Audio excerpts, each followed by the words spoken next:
Hey guys, WhatsApp. क्या हाल चाल? आशा करता हूँ सब लोग खुश होंगे, अच्छे होंगे, सबकी तैयारी अच्छे से चल रही होगी। अभी कल आपको बहुत सारे इंटरव्यू देखने को मिले होंगे, क्योंकि यूपीएससी का रिजल्ट आया है। कोई रैंक 1 लाया, कोई रैंक 2 लाया, कोई रैंक 3 लाया। अब आपको मैं कुछ चीज़ें बताने वाला हूँ कि क्या आखिरकार मार्केट की स्ट्रेटेजी क्या होती है, फंडा क्या होता है। देखो, सबसे पहली लाइन है कि जो यूपीएससी रैंक 1 होल्डर हैं, वो कभी भी रैंक 1 लाने के लिए नहीं पढ़ते। वो यूपीएससी में जाने के लिए पढ़ते हैं। रैंक 1 तो उनकी मेहनत ला के दे देती है, लेकिन जब रैंक 1 किसी की आती है, रैंक 2 आती है, रैंक 3 आती है, तो मार्केट वहाँ से पकड़ में आ जाता है कि अब ये रैंक 1 के लिए पढ़ रहे थे तो ये कैसे पढ़ रहे थे, तो इनका इंटरव्यू लेके और कुछ बनावटी चीज़ें भी होती हैं। मैं वो रैंक 1 जिन्होंने लाई उनके बारे में नहीं कह रहा हूँ, मैं और अदर लेवल की बात कर रहा हूँ कि होता क्या है। वो तो रैंक 1 मैंने बताया कि रैंक 1 के लिए कोई नहीं पढ़ता, उस डिपार्टमेंट के लिए पढ़ता है, अपनी शिद्दत से, अपनी मेहनत से पढ़ता है, और बाद में फिर रैंक 1 आती है। और शुरुआती दौर के उनके न्यूज़ के इंटरव्यू किसी के भी देखोगे आप, तो वो कहेंगे हमें तो पता ही नहीं था। लेकिन बाद में अगर बायर्स हो जाते हैं, बायर्स मतलब समझते हैं ना, बायर्स का मतलब कुछ ऐसे यूट्यूब चैनल भी आपको अब दिखने स्टार्ट हो जाएंगे कि देखिए इन्होंने हमारे यहाँ से पढ़ा था और इनकी रैंक 324 आई है, 325 आई है, ऐसा आपको दिखेगा।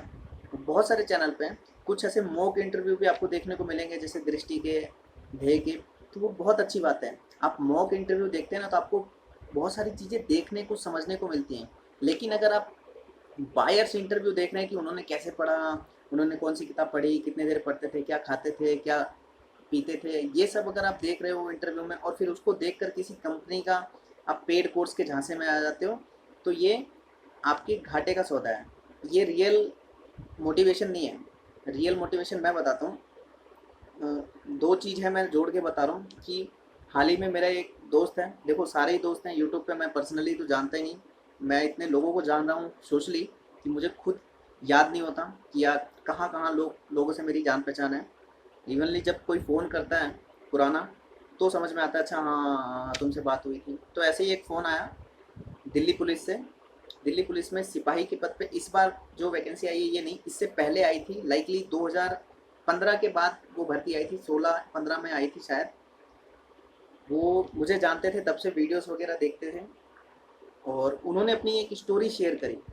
उन्होंने मुझे बताया कि देखो आजकल के ज़माने में सब हाव भाव की चीज़ें, महंगा कैमरा, एकदम बढ़िया सा सेटअप, आप वो चीज़ नहीं दे सकते, लेकिन मैं आपको अपनी कहानी बता सकता हूँ। लोग विश्वास करें या ना करें, आप अपने वीडियो में बता देना, मुझे बहुत अच्छा लगेगा, और मेरा नाम ले लोगे तो और भी मुझे अच्छा लगेगा। तो उनका नाम था रोहतास, मिस्टर रोहतास था, और हरियाणा से बिलोंग करते थे वो। उन्होंने अपनी एक स्टोरी बताई। दिल्ली में ही रहते थे वो, जन्म उनका दिल्ली में हुआ। ये रियल घटना है, आप इसको कैसे भी समझ सकते हैं। होता क्या है कि बचपन में वो मेले में जाते हैं, और उनके पिताजी जो है ना, वो पैरों वाला रिक्शा चलाते हैं, पैरों वाला रिक्शा चलाते थे। 1996 में उनका जन्म हुआ था। 1996 में जन्म हुआ था, और ये घटना 2003 या 4 की उन्होंने बताई है, जितना उनको याद है, कि यहाँ दिल्ली में जब दशहरा वगैरह लगता तो मेले लगते थे, उस टाइम उनके पिताजी पैरों वाला रिक्शा चलाते थे। तो वो ऐसे ही अपने पिताजी के साथ मतलब रिक्शे पे जा रहे थे, और एक पुलिस की गाड़ी थी। अब रश होता है, रोड पे भीड़ होती है। एक पुलिस की गाड़ी थी, पुलिस की गाड़ी पीछे, और रिक्शा जो उनका था वो आगे था। उस रिक्शे पे वो बैठे हुए थे, उस टाइम वो बच्चे थे, पिताजी थे, चला रहे थे। तो पीछे से पुलिस वाला बहुत हॉर्न प्रेस मार रहा था। उस टाइम जिप्सी होती थी, आज भी जिप्सी है पुलिस में, दिल्ली में आएंगे तो जिप्सी बहुत प्रचलित होती है। जिप्सी वाले उनको बोलते हैं पुलिस को कि जिप्सी आ गई। तो वो जिप्सी थी, हॉर्न बजा रहे थे वो लोग। और लाइकली जब रश होता है, जगह वगह नहीं होती, तो पुलिस वाला किसी तरीके से साइड मार के आगे आके बोलता है, बुड्ढे सही से चला ले, साइड कर ले। ये जो वर्ड है ना, बुड्ढे सही से चला ले, साइड कर ले, ये जो वर्ड उस बच्चे ने सुना ना, क्योंकि देखो पिताजी जो रिक्शा वगैरह चलाते हैं, जो बाहर जो काम कर रहे हो, लाइकली ये सारे वर्ड सुनने ही पड़ जाते हैं। और एक टाइम ऐसा आता है जब वो इस वर्ड को दिल पे नहीं लेते। कोई भी रिक्शे वाला, कोई भी जो मजदूर है, मोची है, दुकान वाला है, ठेले वाला है, पहली बार जब कोई काम करता है तो थोड़ा बहुत उसको गाली सा लगता है, फील होता है। लेकिन जब आदत पड़ जाती है ना, तो भैया बाबूजी करके वो लोग, बेशक से गलती उनकी ना हो, लेकिन भैया बाबूजी कह के वो निकल जाते हैं, माफ़ी मांग लेते हैं कि ठीक है बाबूजी जाइए। लेकिन उस टाइम उस बच्चे ने वो चीज़ सुनी कि यार मेरे पिताजी को बुढ़ा बोल गया, मेरे पिताजी को बुढ़ा बोल गया कि मतलब अजीब सा उसको लगा। उस टाइम उन्होंने बताया कि उनकी उम्र शायद 7-8 साल की थी और वो दिन याद है।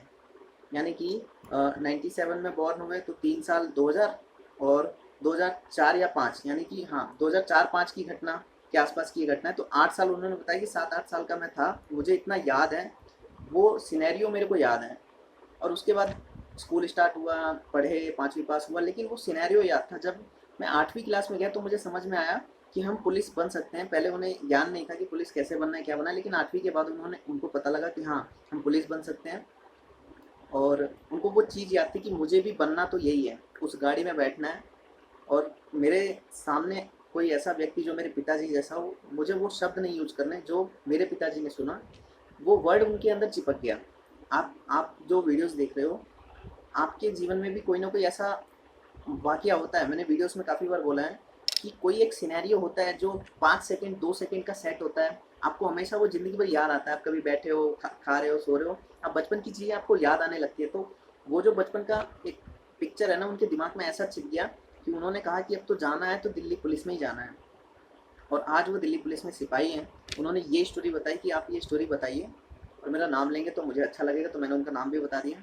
और जो टाइम फ्रेम है, शायद टाइम फ्रेम उतना मुझे याद नहीं है क्योंकि अब उतना पर्सनल क्यों जानता नहीं, लेकिन स्टोरी उन्होंने इस तरीके से बताई और वो है।